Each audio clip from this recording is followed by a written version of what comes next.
My name is Gloria Dean, and I'm 32 years old. 3 weeks ago, at my sister's wedding, my aunt got drunk and told me something that shattered my entire life in a single sentence. She said my mother had thrown away my Columbia University acceptance letter 14 years ago. And the worst part, everyone at the table already knew. I looked across the reception hall at my mother. She didn't flinch. She didn't apologize. She smiled, and then she said 5 words that erased 14 years of silence. You wouldn't have lasted anyway. I had spent half my life believing I wasn't good enough, that I had aimed too high, that life had corrected me. But it wasn't life. It wasn't fate. It wasn't the universe. It was my mother, a mailbox, and a trash can. What I pulled out of my purse that night made that smile disappear. But I'll tell you that part later. For now, take a moment to subscribe, but only if you believe that no one else has the right to decide your worth or your future. And let me know where you're listening from and what the temperature is like there right now.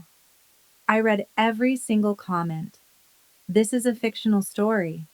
Some details have been enhanced with the help of artificial intelligence to make the story more vivid. Now let me take you back to 2012, the spring I was supposed to leave for New York, senior year at Brookdale High, a school small enough that your GPA was everybody's business. Mine was 3.9. I worked Friday and Saturday nights at Marino's Pizza for $6 an hour plus tips, and I saved every cent, because I knew no one else was saving anything for me. My mother, Elaine Dean, had a system. There was my younger sister, Chloe, 14 at the time, and then there was me. Chloe got violin lessons. Chloe got a private SAT tutor. Chloe got a college counselor who charged $200 an hour and came to our house with color-coded binders. I got a stack of community college brochures left on my bed one afternoon. No explanation, no conversation. I didn't argue.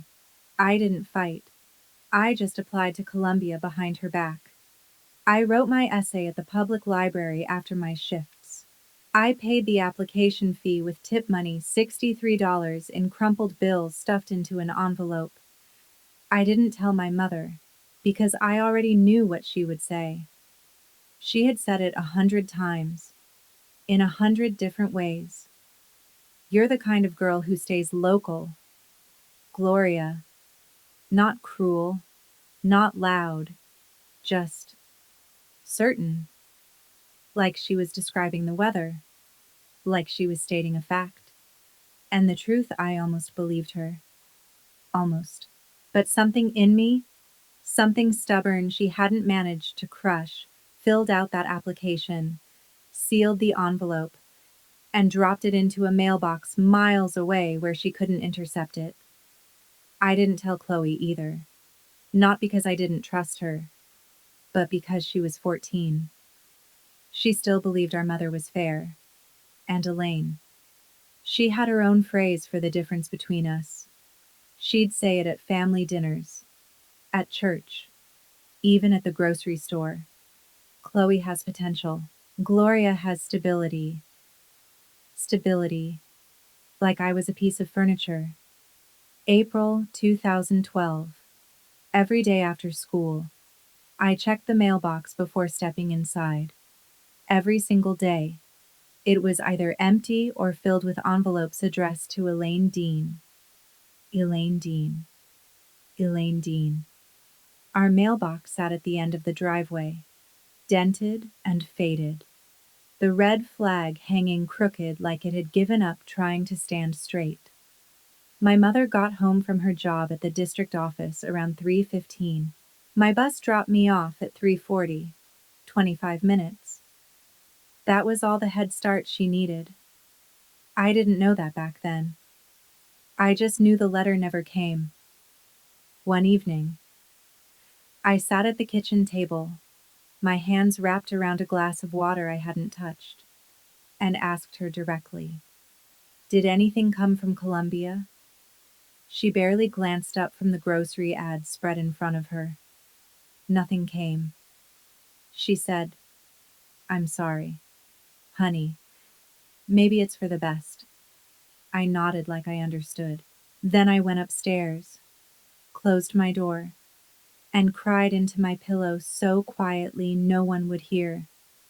She never came to check on me.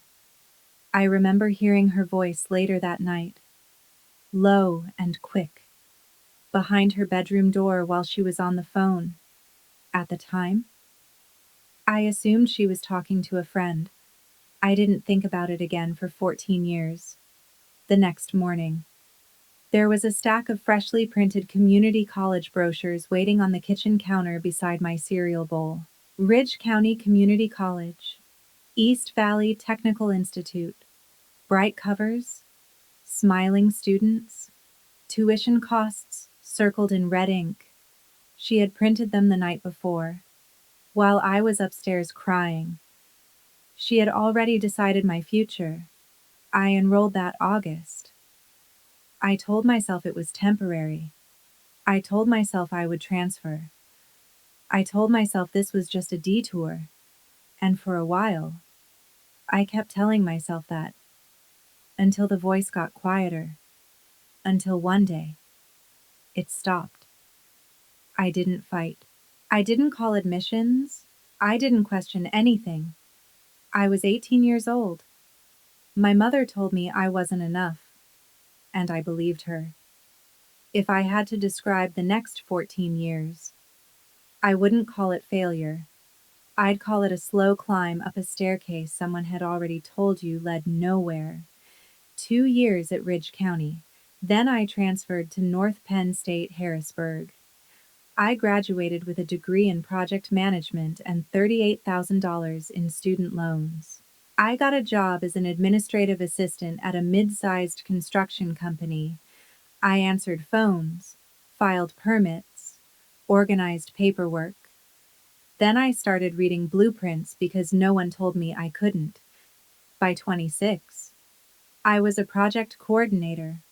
By 29, a project manager. By 31, a senior project manager overseeing residential builds worth $3 to $4 million each. I bought a small house 15 minutes from where I grew up. I paid my own mortgage. I mowed my own lawn. And every time I reached a milestone, every raise, every promotion, every completed project, my mother found a way to shift the spotlight.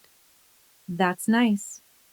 Gloria," she would say, "Chloe just got promoted to marketing coordinator at Sterling and Hayes. Isn't that amazing? You bought a house.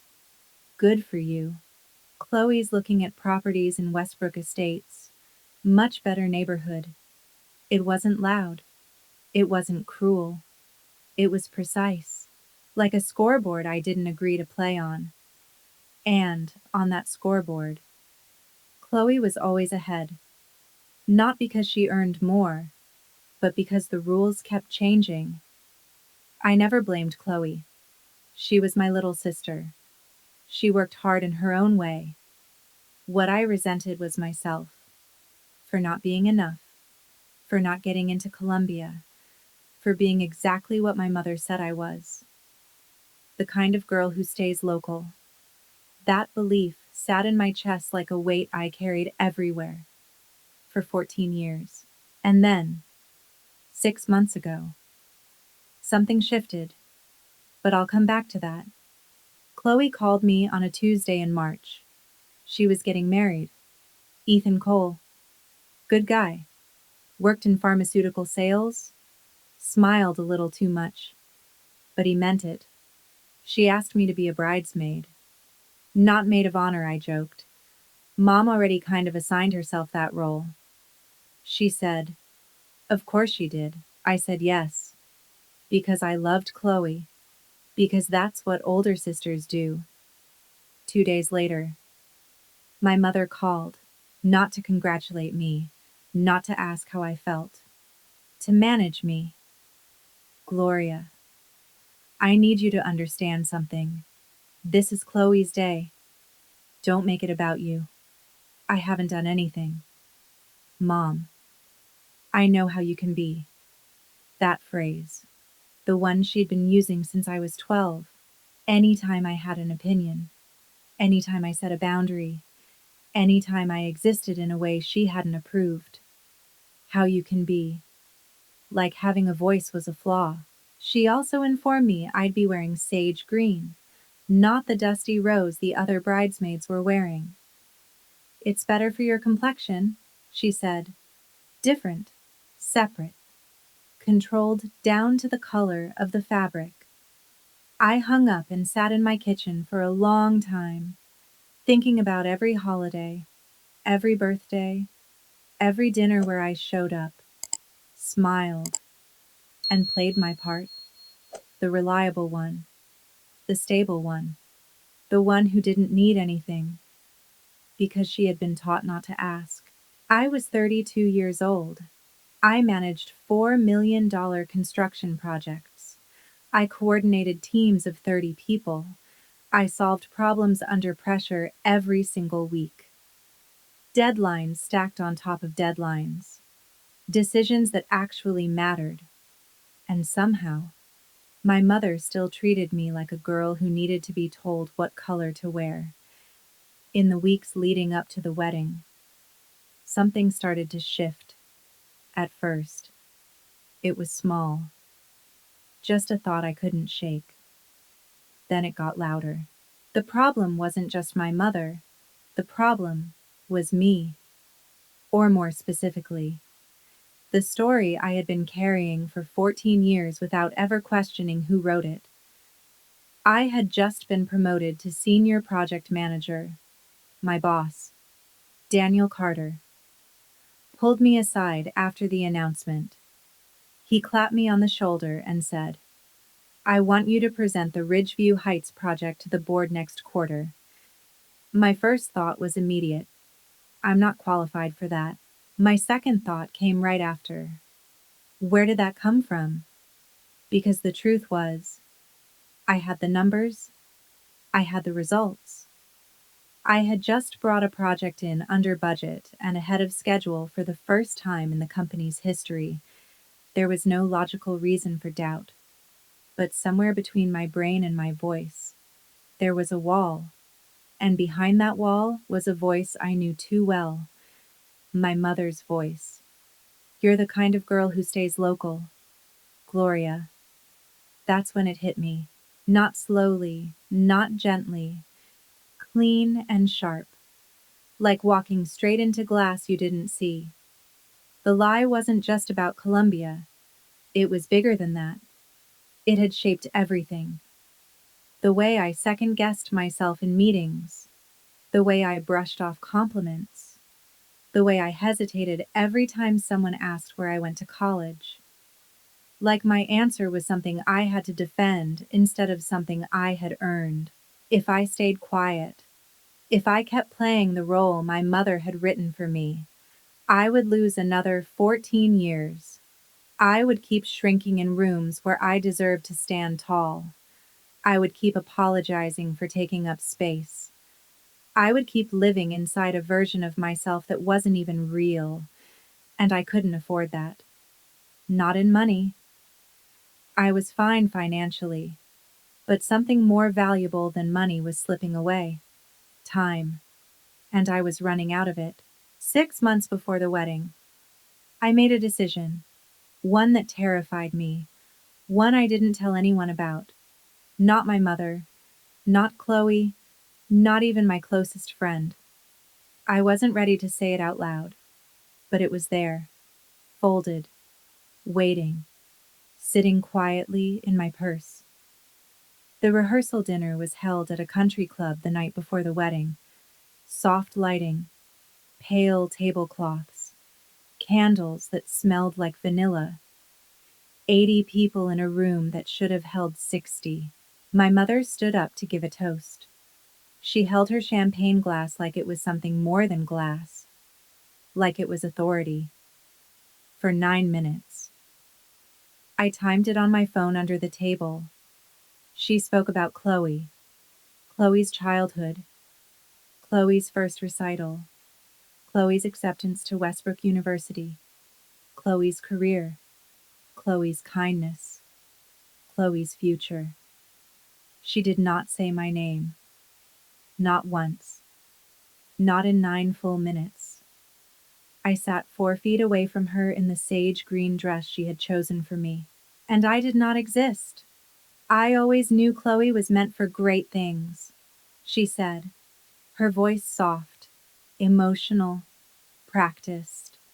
A mother knows. The room applauded. I applauded too. Because what else do you do when your own mother erases you in a room full of people and no one questions it after the toast? I felt a hand squeeze mine under the table. My aunt, Vivian, my mother's younger sister. Her grip was tight, too tight. Her eyes were red. "I'm sorry," she whispered. I turned to her. Sorry for what she opened her mouth, then closed it again. She reached for her glass and took a long drink. "Never mind," she said. "Tomorrow. I'll tell you tomorrow." "Tell me what?" "Vivian." She shook her head, looking away. But her hand didn't let go of mine. It was trembling. "Your mother is not who you think she is," she said quietly. So quietly I almost missed it. "And neither are you." Before I could respond, she stood up and walked toward the restroom. I sat there, frozen, her words echoing in my head, my mother's voice still lingering in the room. Something was coming. I could feel it, the way you feel a storm before it breaks. The air shifts first, and at that table, with my aunt's hand still warm in mine, I knew one thing without understanding anything yet. Something was about to change. If you've ever sat at a family table and felt like everyone knew something except you, tell me. I need to know I'm not the only one. And if you haven't subscribed yet, now's the time, because this is where everything starts to turn. The morning of the wedding came too fast. The bridal suite at the country club smelled like hairspray and gardenias, thick and sweet in the air. Chloe sat in front of a vanity mirror, while a makeup artist carefully worked on her eyes. She looked beautiful, not just pretty, the kind of beautiful that makes your chest tighten for a second. And for a moment, I forgot everything else. "Sit me up," she said softly. I stepped behind her and pulled the zipper up slowly, careful not to catch the lace. "My little sister is getting married," I said, smiling. Then the door opened. My mother walked in holding a clipboard. An actual clipboard. "Flowers need to be moved 6 inches to the left on the altar," she said immediately. "Ethan's grandmother is in a wheelchair, so row 3 needs to be rearranged." Then her eyes landed on me. "And Gloria. Stand in the back for photos. Chloe is the bride, not you." The makeup artist's hand paused mid-air. "Mom," Chloe said quietly. "What?" My mother replied without looking up. "I'm being practical. She's taller. She'll block the shot." "I'm 5'6", I said. "Chloe's 5'4". "That's not a problem." "It's fine," Chloe added. "See, she's fine," my mother said, already turning back to her clipboard. Then, like an afterthought, she added, "And smile less during the ceremony. You're pulling focus. Smile less." At my sister's wedding, I was being told to dim myself so no one would accidentally notice me. The makeup artist glanced at me through the mirror. I met her eyes. We didn't say anything. We didn't need to. It was the kind of look strangers share when they see something they understand but won't comment on. Chloe reached for my hand as her mascara dried. "Ignore her," she whispered. "You look beautiful." "Thanks." "Chloe," I said, and I meant it. The nickname slipped out naturally. From a time before everything got complicated, before our mother decided there was a line between us. I adjusted her veil gently, smoothing the fabric over her shoulders. Behind us. My mother was already on the phone, giving orders to someone else, and all I could think was what Aunt Vivian had said. Tonight. The ceremony was held outside. White chairs lined up neatly on a wide green lawn. An arch wrapped in ivy stood at the front, sunlight filtering through the leaves. 120 guests sat facing forward, waiting, watching. My mother made sure she was at the center of it all. She sat in the front row, holding Chloe's hand before the processional began, like she was the one giving her away. Our father, Richard Dean, wasn't there. He had moved to Nevada after the divorce when I was 12. My mother told everyone he chose to leave. She never mentioned how she had made that choice easier for him, before the ceremony even started. She had already changed the program. The officiant cleared his throat and announced, "Before we begin, a few words from the mother of the bride." The wedding planner looked confused. This wasn't planned, but my mother was already walking forward. She wore ivory, not white, but close enough that you noticed. She spoke for 4 minutes, about sacrifice, about motherhood, about raising a daughter who shines. She talked about late nights helping with homework, Chloe's homework. She talked about giving everything to make sure my girl had every opportunity. My girl, singular. I stood in line with the other bridesmaids, holding a bouquet of white roses, wearing the sage green dress she had chosen for me. And I watched 120 people nod along to a story that only had one daughter in it. I caught Aunt Vivian's eye from a few rows back. She was gripping the edge of her chair, her jaw tight. She shook her head just slightly, a signal I didn't understand yet. The reception moved inside. Round tables, white peonies, soft music playing low enough for conversation.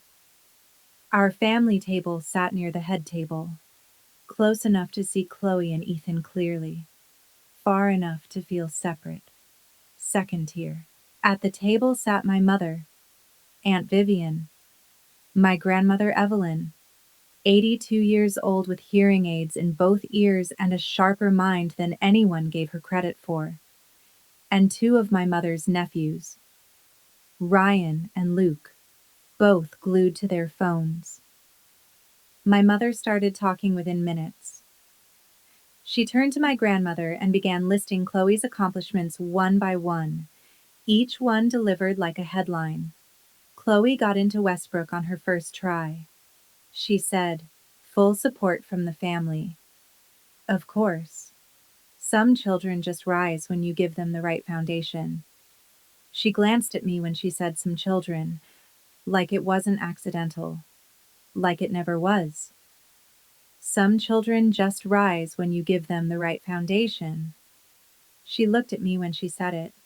The phrasing wasn't accidental. It never was. And now, this beautiful wedding. She continued smoothly. Ethan is wonderful. The kind of man who truly appreciates a woman with ambition. I took a sip of water and said nothing. I had learned that skill early, the ability to sit still while someone quietly rewrites your worth in front of an audience. Aunt Vivian poured her third glass of champagne, then her fourth.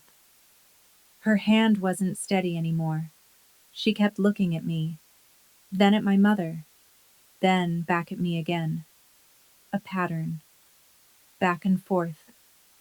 Faster each time. My mother noticed. For the first time that day. Something crossed her face that wasn't control. It was concern. Vivian, she said lightly. Maybe switch to water. I'm fine, Vivian replied, a little too loudly. Ryan looked up from his phone. My grandmother Evelyn tilted her head slightly, adjusting to catch every word. Something was building at that table. Quiet. Tight. Like pressure sealed inside something that wasn't meant to hold it. A cousin from Ethan's side leaned over from the next table. So, Gloria, what are you up to these days? Chloe talks about you all the time. Before I could answer, my mother stepped in. She does office work.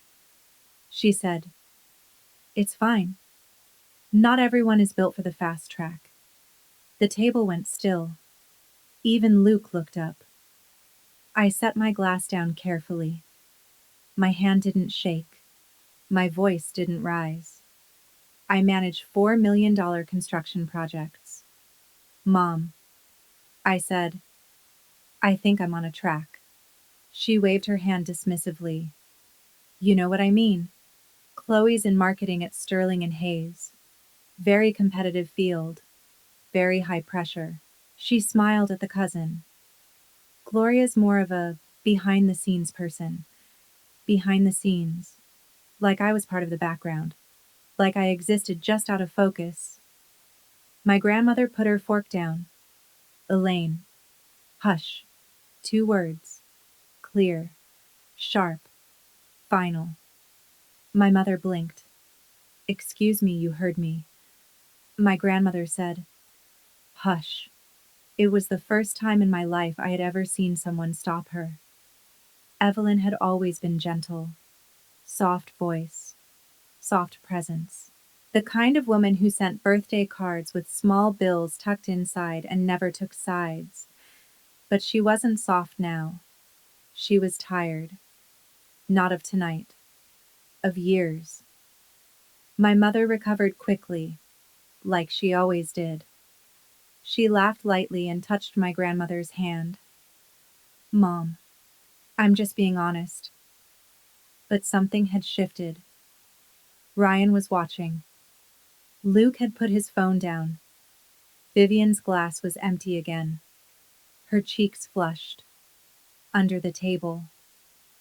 I felt my purse resting against my ankle. There was something inside it. Something I hadn't planned on showing anyone tonight. That was about to change. If you think my mother was right to throw away my college acceptance letter and decide my future for me, then comment I agree. But if you believe no one has the right to take someone else's dream away like that, comment I disagree. Sometimes a single choice can change an entire life, so I really want to hear what you think. 6 months before the wedding. I had been sitting in my car in a convenience store parking lot during my lunch break, eating a sandwich and scrolling through my phone. Then I saw it. An article. The headline stopped me mid-bite. Columbia University School of General Studies. The Ivy League path for non-traditional students. I read it once, then again, then a third time. Then I set my food down and read it again more slowly. This wasn't a certificate. Not a short course. Not something diluted. It was a real Columbia degree. A full undergraduate program. Designed for people who didn't take the traditional path. People who worked first. People who went to community college. People who started late. People who had lived a little before coming back. People like me. I sat there for 45 minutes. My lunch break was 30. I was going to be late. And I didn't care. That night, I started the application. 2 in the morning. Kitchen table. The glow of my laptop cutting through the dark. I didn't outline anything. I didn't plan. I just wrote the truth. I'm 32. I work in construction management. I never stopped wanting this. The words came fast, honest, unfiltered. I didn't tell my mother. I didn't tell Chloe. I didn't tell anyone, because the last time I wanted something this badly, it had been taken from me, and I wasn't giving anyone the chance to take it again. 2 weeks before the wedding, the letter arrived. Rolling admission. A thick envelope with the blue crest of Columbia University stamped in the corner. I opened it in my car. Same parking lot, different season. I read the first line and started crying so hard I couldn't see the second. I folded the letter, slid it into my wallet, and carried it with me every day. I had planned to tell Aunt Vivian at the wedding. She was the only person I trusted with something this fragile. I didn't know yet that the letter was about to become something else entirely. The night before the wedding, after the rehearsal dinner, after my mother's 9-minute tribute to her only daughter, Vivian pulled me into the hotel hallway. She smelled like champagne and something heavier. I need to tell you something, she said, gripping my arm. Okay, tell me. Tomorrow, after the ceremony. Vivian, just tell me now. I can't. Not tonight. Not with your mother this close. You're scaring me. She looked at me, and for the first time in my life, I saw guilt in her eyes. Not small guilt. Not the kind you brush off. The kind that lives in you. The kind that ages you. Your mother is not who you think she is, she said quietly, and neither are you. I stared at her. What does that mean? It means I should have said something a long time ago, and I didn't. And I have to live with that. Her voice cracked. Tomorrow. I promise. She squeezed my arm one last time, then walked away, her heels echoing down the hallway until she disappeared. I stood there long after she was gone. Vivian was careful with words. She didn't say things she didn't mean, whatever she was carrying. It mattered. I went back to my room and lay on the bed fully dressed, staring at the ceiling. Her words repeated in my head. Your mother is not who you think she is, and neither are you. I didn't sleep that night, not even for a minute. I just lay there, listening to the hum of the ice machine through the wall, waiting for morning to break open whatever truth was coming. Before everything, before the bridal suite, before the clipboard, before my mother told me to smile less. I sat on the edge of the bed and opened my wallet. The letter was still there, folded into thirds, soft at the edges from being carried everywhere. I unfolded it and read the first paragraph again.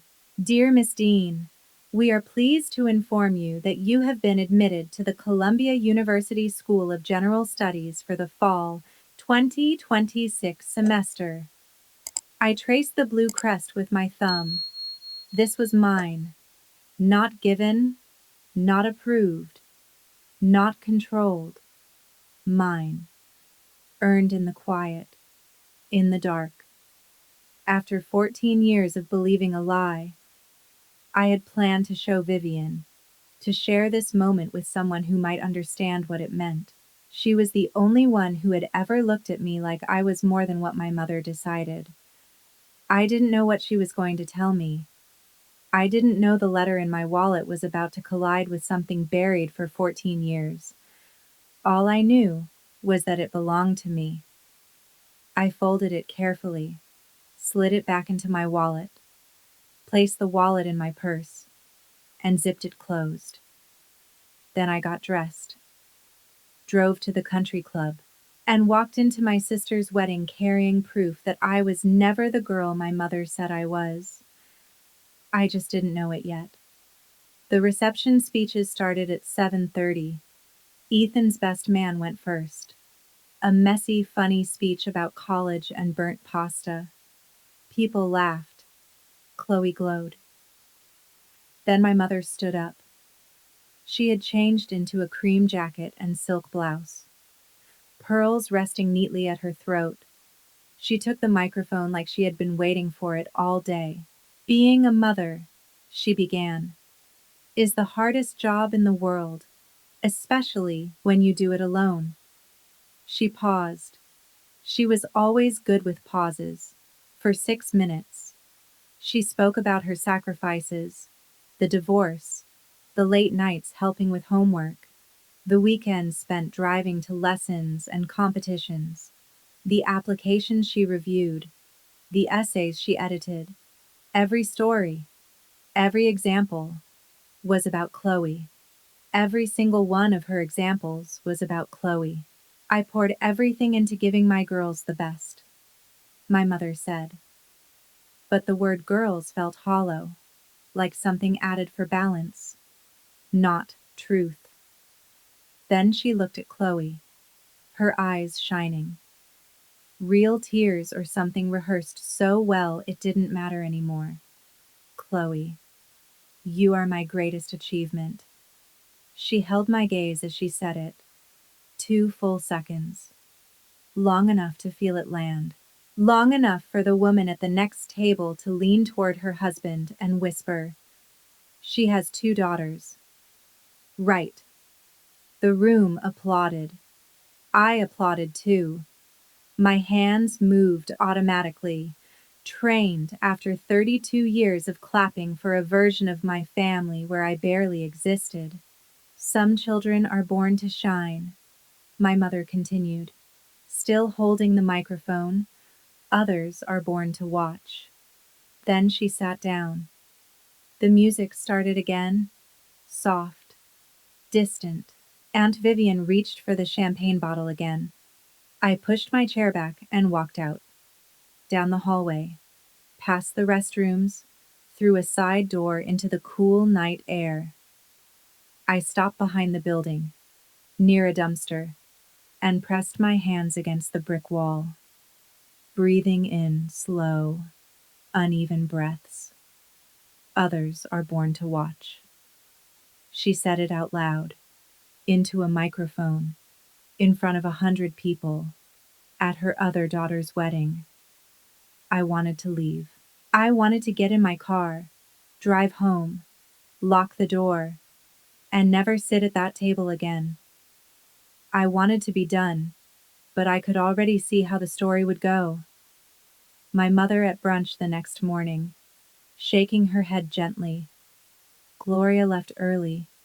She's always been jealous of Chloe. I tried to include her, but she made it about herself. You know how she can be. If I left, she would win. She would rewrite the entire night before I even reached the highway. And then I thought about Chloe, my sister, not my mother's favorite, not the golden child. The girl who used to zip up my dresses and leave me birthday messages that started with, "Hey, Glow." She didn't do this. She didn't deserve her wedding turning into the night her sister disappeared. So I went back inside. I sat down. Aunt Vivian grabbed my hand under the table the moment I returned. Her grip was tight. "I can't keep this anymore," she said, her voice thick, unsteady. "Keep what I asked." She looked at my mother, who was smiling as someone complimented her speech. Then she looked back at me. The truth. My mother settled into her chair, smoothing her napkin as if nothing had happened. Someone was telling her how moving her speech had been. I just spoke from the heart. She said. Vivian's voice cut through the table. "You know your mom hid that letter." Right. Everything stopped. Forks paused. Glasses froze in midair. Ryan looked up. Luke turned toward us. Vivian was staring directly at me, her eyes wet, her voice steady for the first time all night. We all knew. I couldn't move. What letter? Your Columbia letter, she said. You got in. Gloria, you were accepted. She took it out of the mailbox and threw it away. Silence. Not the polite kind, the kind that presses on your chest, the kind where you can hear ice shifting in a glass. I turned slowly to my mother. Is that true? She picked up her wine glass, took a slow sip, set it down, and then she did something I will never forget. She didn't deny it. She didn't explain. She didn't apologize. She didn't look away. She adjusted her pearls, glanced at Vivian, and said calmly, "Oh, Vivian, you've always been dramatic." My grandmother's hand moved to her chest. Ryan's mouth fell open. Luke still held his phone, but he wasn't looking at it anymore. "Elaine," Vivian said, her voice rising. "Tell her the truth." My mother turned her eyes back to me. Calm, steady. The same expression she had worn 14 years ago when she told me nothing had come in the mail. It was a long time ago. She said, "Let it go." My mother said, "I didn't." "Did you throw away my acceptance letter from Columbia University?" My voice was steady. No shaking, no tears. I needed every person at that table to hear it. And they did. My mother looked at me the way she always had, measuring, calculating, deciding how much truth she would allow into the room. Then she smiled. "You wouldn't have lasted a semester." The words hit like a slap. My grandmother inhaled sharply. Ryan leaned back in his chair. Luke froze, phone still in his hand. Vivian closed her eyes. She wasn't denying it. She was defending it. 14 years of silence. And her answer wasn't regret. It was justification. The room shifted. Conversations nearby slowed. The music suddenly felt too loud, out of place in a space that had gone still. I sat there, unmoving. Something inside me cracked open. For 14 years, I had believed I wasn't good enough.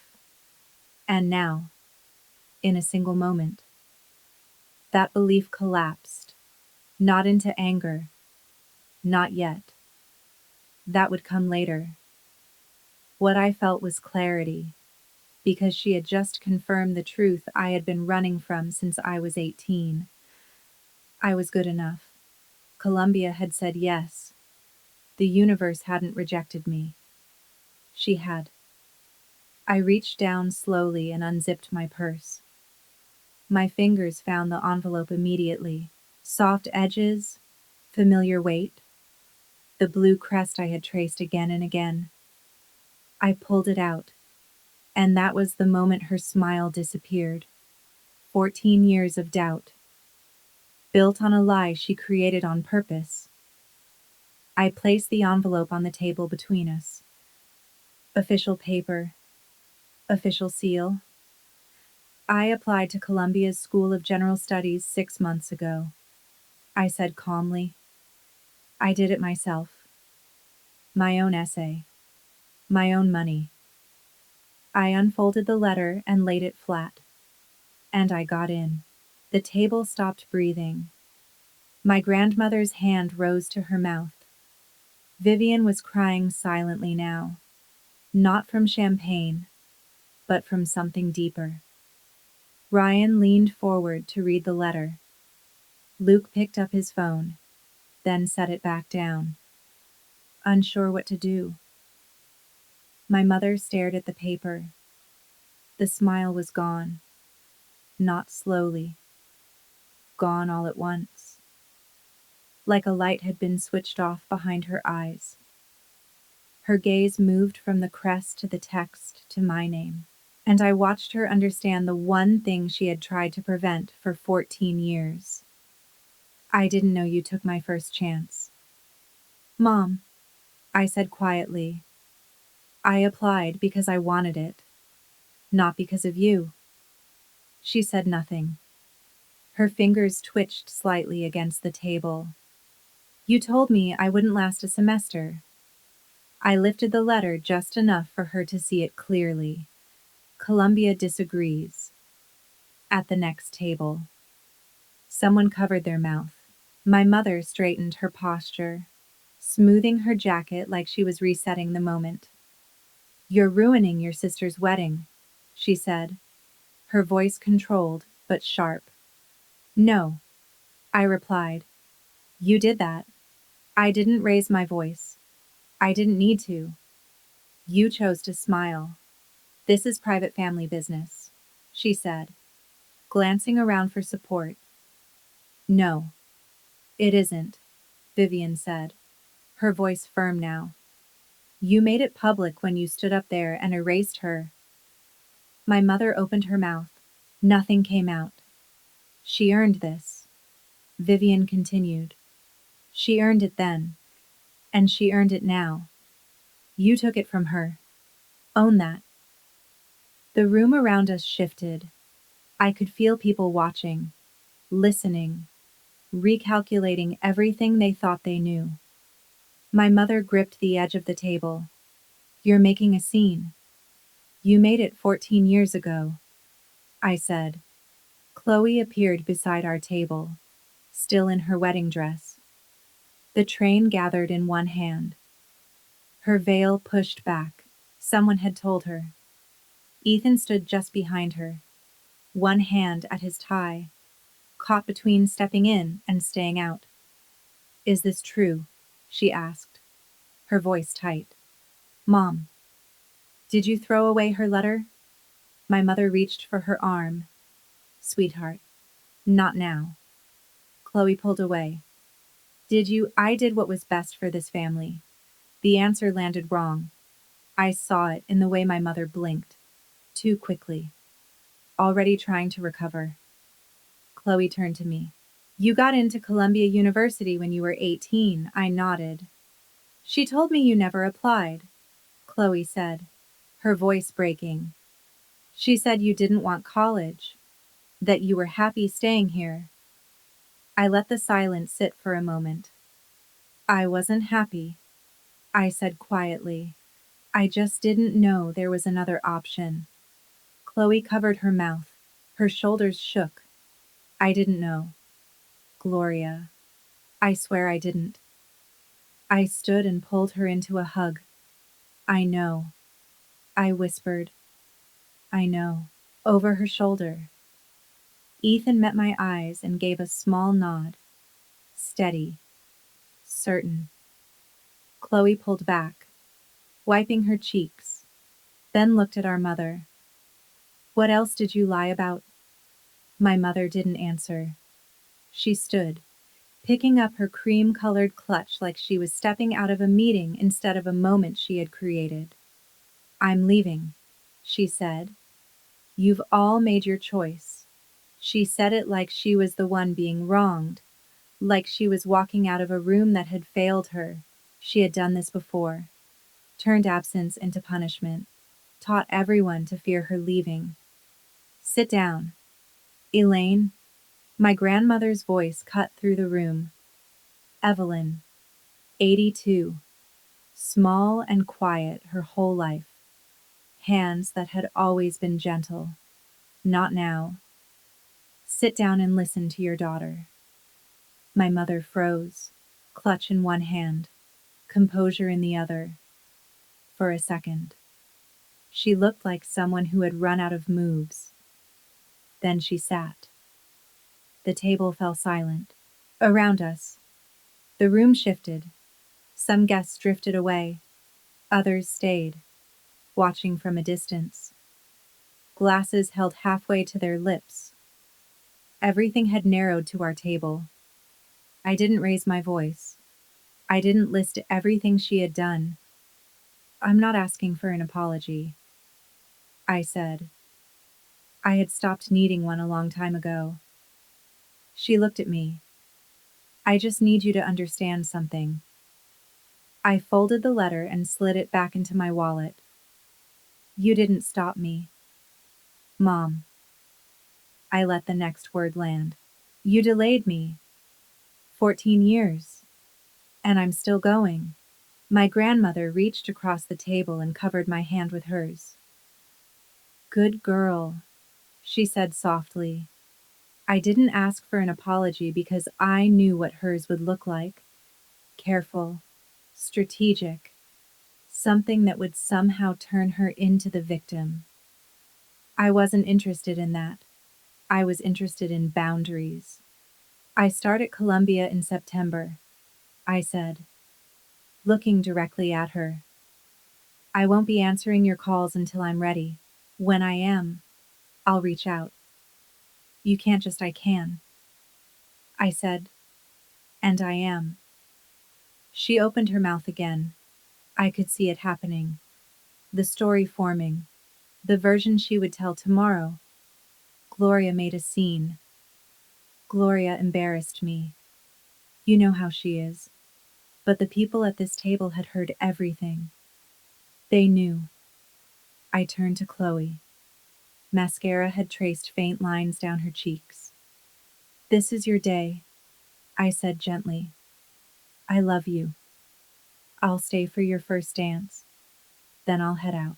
She nodded and reached for my hand, squeezing it the way she used to when she was little. Okay, she whispered. I looked at my mother one last time. I'm not punishing you, I said. I'm protecting myself. She didn't respond. She didn't need to. I sat back down.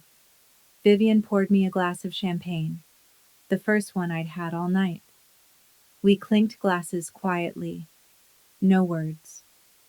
The music shifted. A slow song began to play.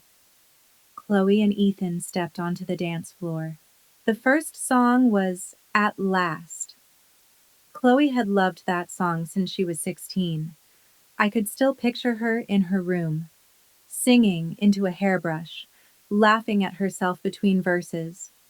Now she moved slowly under the string lights, her hand in Ethan's, her head resting against his shoulder. For a moment, I didn't see the bride. I saw my little sister, the girl who used to knock on my door at midnight and whisper, "Do you think anyone will ever like me back?" I stood at the edge of the dance floor, my champagne untouched. Aunt Vivian came to stand beside me. She smelled like champagne and something lighter now. Relief. I should have told you years ago, she said quietly, watching Chloe. You told me tonight. I said, that's what matters. She threatened to cut me off if I said anything. Vivian continued. She said she'd tell everyone I was lying. Her voice was steady now. The weight was gone. I tried to hint at it. She added, I asked if you ever thought about applying somewhere else. You always said. What's the point? I remembered. I remembered thinking she was pushing too hard. I'm sorry, Gloria. I know. I said. We stood in silence for a moment, watching the dance. Are you really going? She asked softly. I touched my purse. I really am. She let out a small, uneven laugh. Then she leaned closer and said something that shifted everything again. Your mother applied to Columbia University too, right after high school. She didn't get in. I turned to her. She never told you. Vivian said, she never told anyone. I found the rejection letter once, years ago. She burned it. I looked across the room. My mother sat alone at the table, staring at the centerpiece like it might explain something. For the first time, I didn't see just control. I saw something else. Something broken. I stepped onto the edge of the dance floor and hugged Chloe when the music slowed. She held on longer than usual. "I'm sorry about tonight," I said. "Don't," she said immediately, pulling back. "Don't you dare apologize." She looked at me differently. Not admiration, recognition. "You got in twice," she said. I smiled. "I did." "Then go," she said. "Go be everything you were meant to be." She adjusted my collar, her hands gentle, familiar. "And call me when you get there." "I will." I grabbed my coat, my purse, my keys. Walked through the lobby past the guest book and framed photos, past the valet stand, out into the night. The October air hit my face, cold and clean. I breathed it in until it hurt. My car was parked at the far end of the lot. I sat behind the wheel and pulled the letter out again. The overhead light turned the blue crest silver. I read it slowly. Not like before. Not like in that parking lot months ago, when I thought it might not be real. This time, I read it like it belonged to me, because it did. I called my best friend, Maya. She answered on the second ring. I got my answer. I said, "To what?" she asked. "To everything." I started the engine. The country club lights faded in my rearview mirror. Somewhere inside, my mother was sitting alone. Somewhere inside, my sister was still dancing. I turned onto the road and drove forward, toward September, toward something new.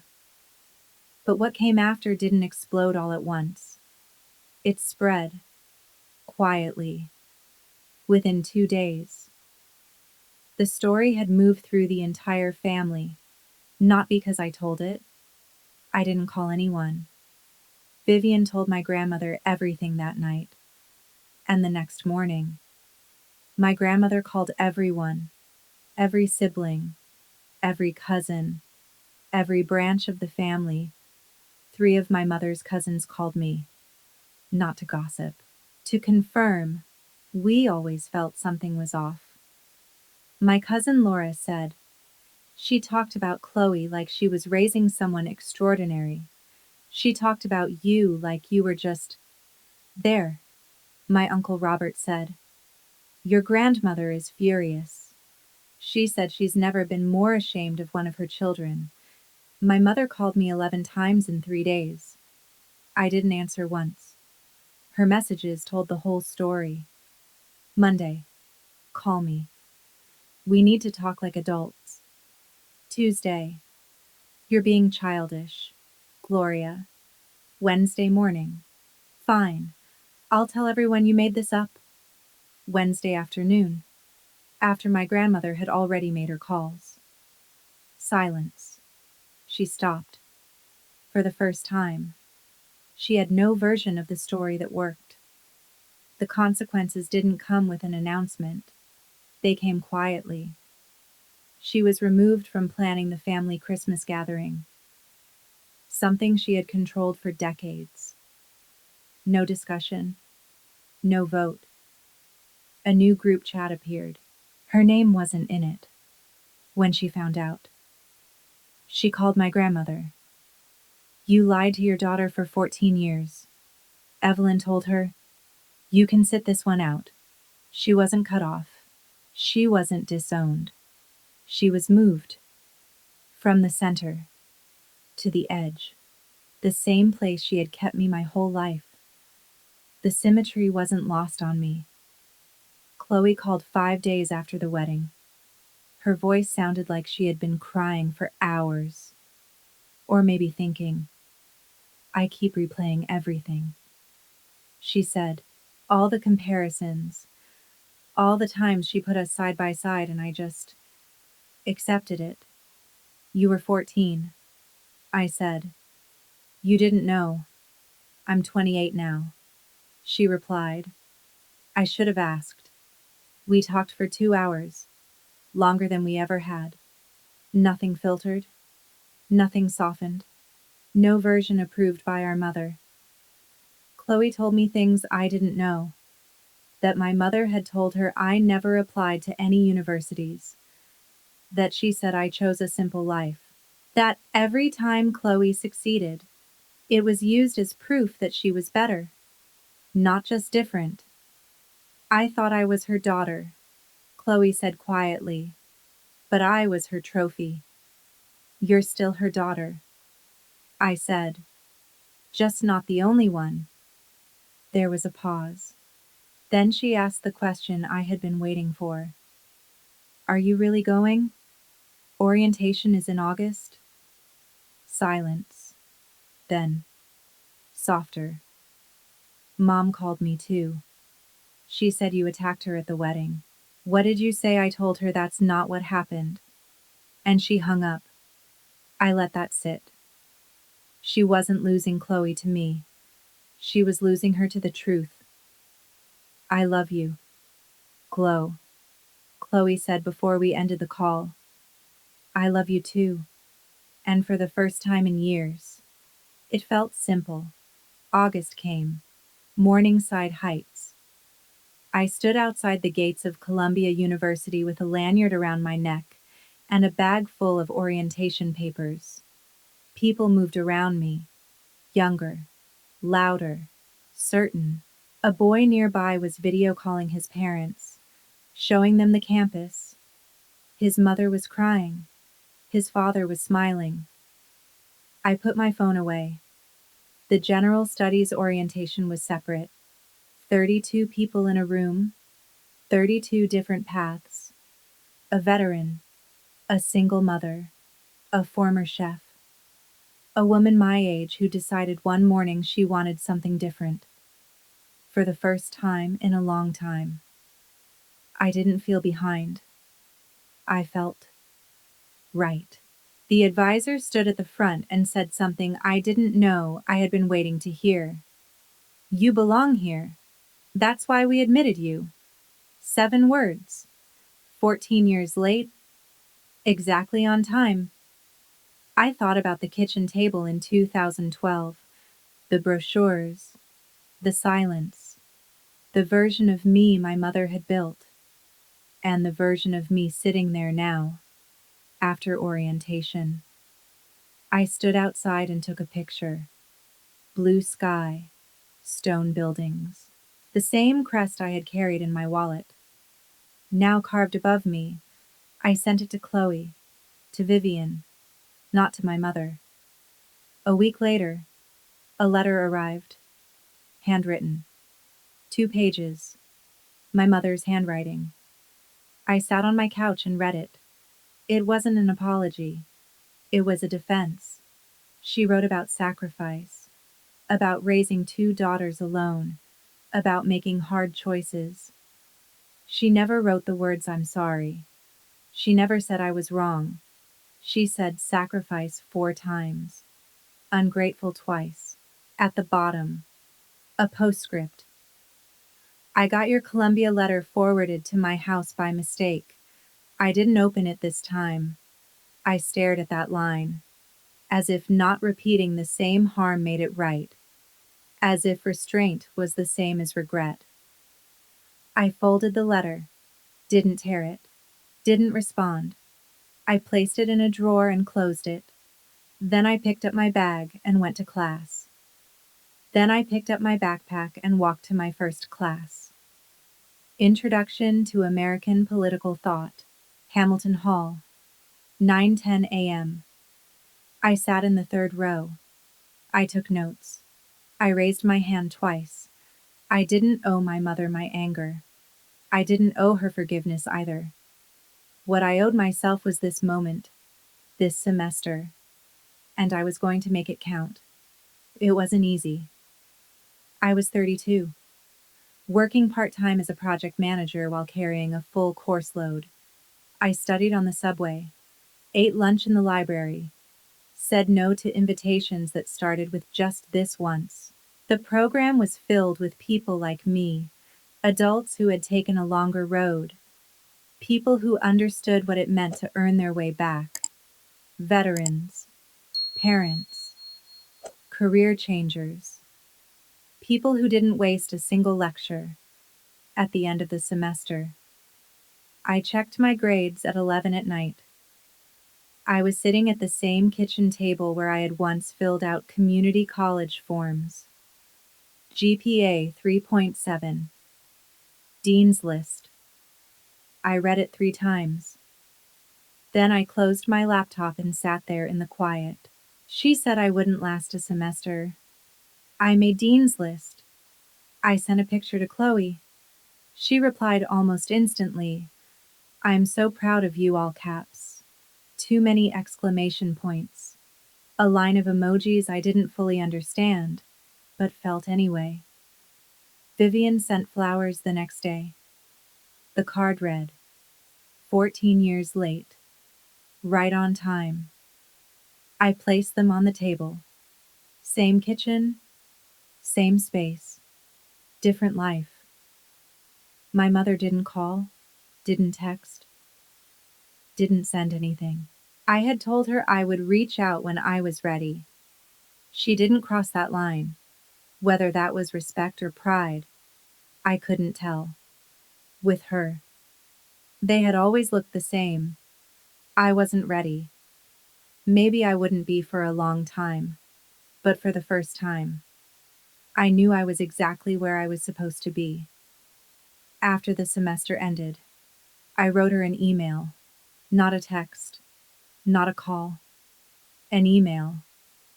I needed distance, and I needed it in writing. Mom, I'm willing to have a relationship with you, but it has to start with honesty, not explanations, not justifications, not "I did what was best." You took something from me. You took my acceptance letter. You threw it away, and you told me I wasn't good enough. You watched me believe that for 14 years. You watched it shape everything, every decision, every doubt, every moment I thought I was less than I was. When you can say that clearly, without turning it into something about you, I'll answer your calls. The door is open, but you have to walk through it honestly. Gloria. I read it 4 times before sending it. Then I closed my laptop and went for a run. She hasn't replied. It's been 3 months. She might never. And I've learned to accept that. I can't control whether she changes. I spent 32 years trying to earn her approval. Trying to be enough. Trying to stay small enough to be safe. None of it worked. Not because I wasn't enough, but because her ability to see me was never about me. It was about her. I can't fix that. I can only decide not to carry it anymore. Some days that feels like freedom. Some days it feels like loss. Most days, it feels like both. Like standing between 2 versions of myself. The one I used to be, and the one I'm becoming.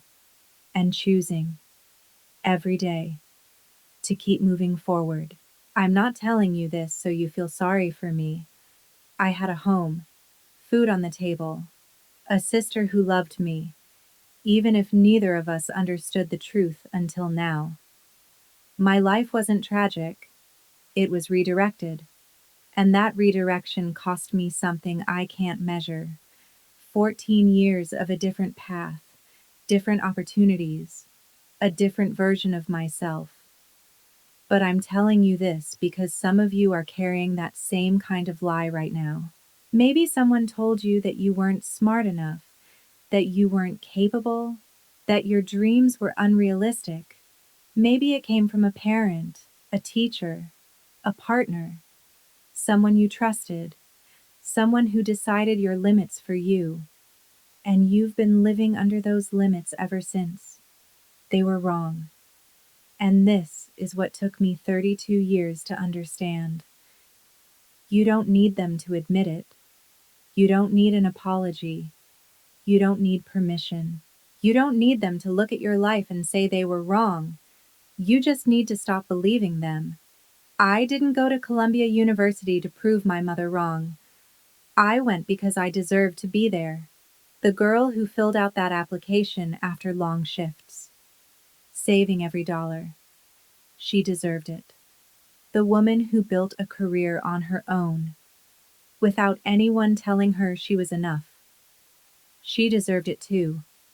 Whatever your version of this is, a degree, a career, a move, a boundary, a conversation you've been avoiding. Go. It's not too late. It was never too late. The only person who gets to decide how far you go is you, right now. I'm in my second semester at Columbia's School of General Studies. I still work part-time as a project manager. Turns out managing construction deadlines prepares you well for managing deadlines in school. My advisor says I'm on track to graduate in 2.5 years. I'm thinking about adding a minor in urban studies, because somewhere along the way, I fell in love with understanding how cities work. Chloe and I have dinner once a month now, sometimes in the city. Sometimes she drives up and we find a small place on Broadway and sit for hours. She tells me about Ethan, about their apartment renovations, about the dog they adopted, a scruffy little thing named Biscuit who refuses to listen to anyone. Our relationship is different now. Better. Honest. No comparisons. No scoreboard. Vivian has been sober since the wedding. She says something shifted that night, like finally telling the truth made it impossible to hide from herself anymore. Every Monday, she sends me a message. Go get it this week. I reply with a thumbs up and a coffee emoji. It's our routine. And my mother hasn't apologized. She hasn't written back. She hasn't called. And she may never do any of those things. I've made peace with that. Or at least, I'm learning to. Because the truth is, my worth was never hers to decide. It never was. And the girl who saved $63 in crumpled bills, who mailed her dream across the country without telling anyone, she knew that. I just forgot for a while. 14 years ago, a letter was thrown away. But the girl it was meant for, she's still here, still standing, still moving forward. If you think I made the right choice, choosing to walk away, set boundaries, and finally chase the life you deserved, comment you did well so I know I chose courage over fear. But if you believe I was wrong, if you think I should have handled it differently, then be honest and write you were wrong. I truly want to hear your perspective. And tell me this. Have you ever been in a situation like mine, a moment where someone you trusted held you back, and you had to decide whether to stay silent or take your life back? If you have, share your story with me. I'm genuinely curious how you handled it, what you chose, and what it cost you. Because sometimes, hearing someone else's journey is exactly what we need to understand our own. There was a time I truly believed my life had already been decided for me by someone else's fear, someone else's judgment, someone else's version of who I was supposed to be. And the hardest part wasn't what was taken from me. It was how long I believed I deserved it. But the moment I chose to stop believing that story, everything changed. I learned that our worth is not something others get to measure, and our future is not something anyone else gets to control. Sometimes, the most powerful thing we can do is quietly stand up, set boundaries, and choose ourselves even when it's uncomfortable, even when it's lonely. If this story touched something inside you, then maybe you already know. There's something in your life waiting for you to reclaim it. And if you feel that, I hope you'll stay here with me. A simple like, a comment, or even subscribing to the channel doesn't just support me, it helps these stories reach someone else who might need them at exactly the right moment. You're not just watching, you're helping someone out there feel seen, feel understood, maybe even find the courage to change their life. Thank you for being here.